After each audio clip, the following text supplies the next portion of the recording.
Флаг – это символ Родины, гордость ее и честь. Может быть, запах смородины, может быть, добрая весть.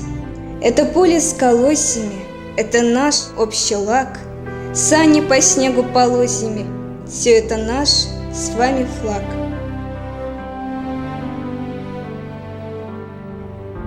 Пусть в историческом свете менял он размер и цвет, нигде на нашей планете другого такого нет. Белый, синий и красный, свобода, верность и кровь. Даже в период ужасный в нем вера, надежда, любовь.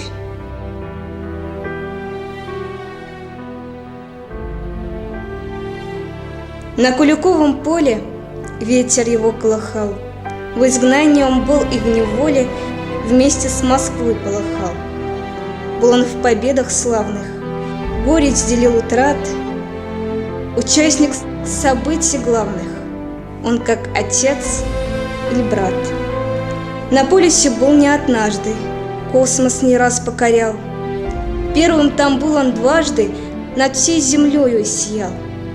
В атаку бойцы шли с ним смело, он украшал Рейхстаг. За Родину, правое дело, все это наш с вами флаг. В жизни не только победа, бывает что-то не так, но представляешь деда, как он несет наш флаг, как он с одной гранатой, танком наперерез, ну а потом с лопатой в трактор потом залез. Послевоенное время, поднятая целина, флаг был для всех, что стремя. За флагом была страна. Наша сегодня задача традиций не растерять. Прошлое, чтоб удача не повернулась вспять. Флаг – это символ отчизны, гордость ее и честь. Это для всех святое, и у меня он есть.